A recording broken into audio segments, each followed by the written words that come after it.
For 9 years, Bahia Amawi has been helping kids in Texas who are disabled, autistic, or speech impaired. She is an accomplished speech pathologist and a mother of 4.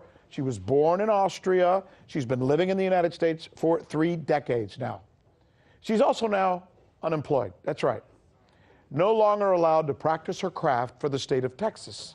And the reason is she would not sign what many say amounts to a loyalty oath to Israel, promising to never boycott Israel or join causes that could bring about economic harm to Israel in any way. The law that I'm describing passed the Texas House of Representatives 131 to nothing. And it passed the Senate 25-4. Can you say overwhelming? We figure you'd want to know more about this case. We certainly did.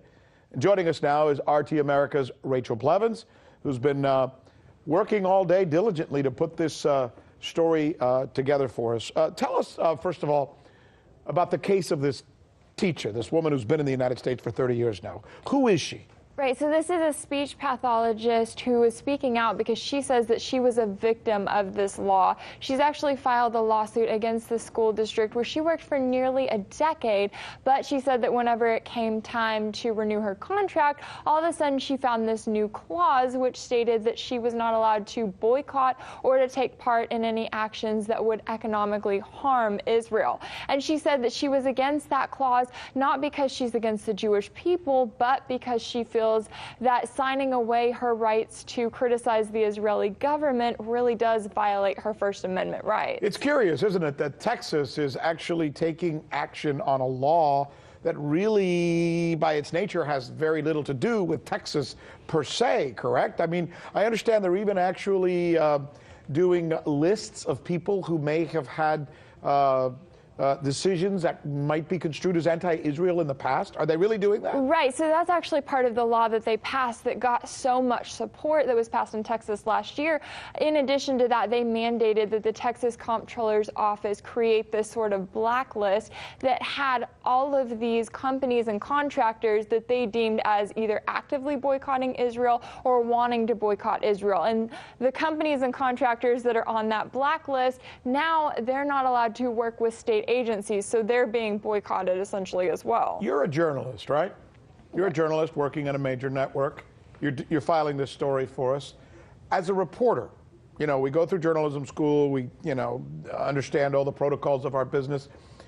We're essentially doing a story here that is about the First Amendment of the Constitution of the United States of America that guarantees us all the right to be able to speak our mind, correct? Right. You're doing this story tonight, and kudos to you for doing it, and you're doing an outstanding job with it. Why isn't this story being done everywhere? Why aren't other reporters covering this story? Well, I think that's a really great question, and that's a question that viewers should be asking whenever they look at the mainstream media. And I think it goes even deeper for me because I'm originally from Texas, and I know that Texans are very serious about their state. So they should want to know whenever legislation like this is being passed. But we haven't seen a lot of media coverage of it, and this is something that was passed a year ago. Yet we're only just now hearing about it because it affected this teacher, and she's filing a lawsuit and wants to raise awareness about it. You know, what's really interesting is what you just said. As a Texan, man, Texans are proud, right? Longhorn Absolutely. State, Texas first, the whole 9 yards, right? Here is a law that does not propose to punish people for criticizing Texas. Right. Or to criticize the United States of America, or to boycott Texas, or to boycott the United States of America. It is going to criticize you if you live in Texas and criticize a foreign government. Huh? Exactly. Well, and I think that creates an even bigger problem because, okay, maybe it just starts with Israel, but what if states start passing laws for other close U.S. allies, like, say, Saudi Arabia? What kind of precedent are we setting with this one where some people may look at it and say, oh, no, I'm a big fan of Israel, so this law is no big deal? Well, then what if it happens to a country that they don't like or that they want to be able to criticize? Exactly. Great reporting. Rachel Blevins, as usual. Smart stuff. Stay on top of this story. I think a lot of people want to know more about this. Thank you. Absolutely. Thank you. Let me bring in Andrew Dalek. He is a criminal defense attorney who is active in defense of Palestinian causes and other causes, by the way.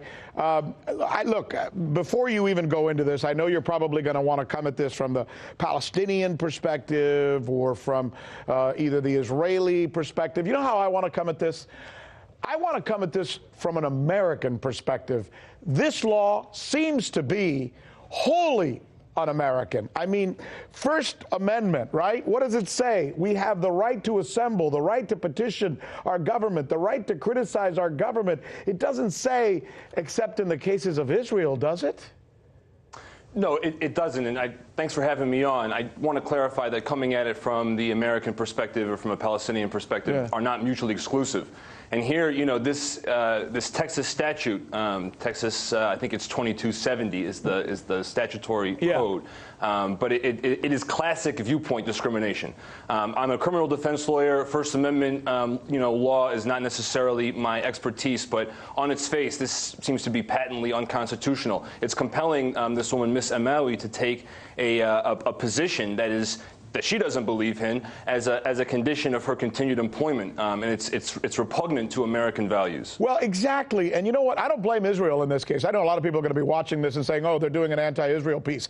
This is not an anti-Israel report. As a matter of fact, I give Israel kudos for being good proponents of their cause. They're pushing their cause. They're saying respect us, love us, like us. Good for them. You know who the real culprits seem to be here? Just looking at this as a journalist and as an American? The U.S. politicians who've completely capitulated our principles, our ethics, our laws. I mean, aren't they the sellouts here? I think they're definitely the sellouts, but, you know, Israel and the pro-Israel lobby in the United States can't get away scot-free here. I mean, this is the reason why upwards of, I think, 24 states, like you mentioned, have passed anti-BDS legislation, boycott, divestment, and sanction legislation in their states to punish people who take positions that support Palestinian human rights and that want to see Israel held accountable. But let me just stop it for a minute. So what you're saying, did the Israeli lobbyists put a gun to their head and said, you have to vote for this policy, this law that violates your own constitution? You have to do this. How did they do that? No, I don't think anybody put a gun to their head, but, you know, the way that the pro-Israel lobby in this country operates is that it puts pressure on politicians. It uses elections, it uses campaign financing, it uses propaganda to associate people who sympathize or empathize with the Palestinian cause and paints them as terrorists. It scares people. So I'm not exactly sure of the internecine details as to how this statute passed in the Texas legislature, but what I can tell you,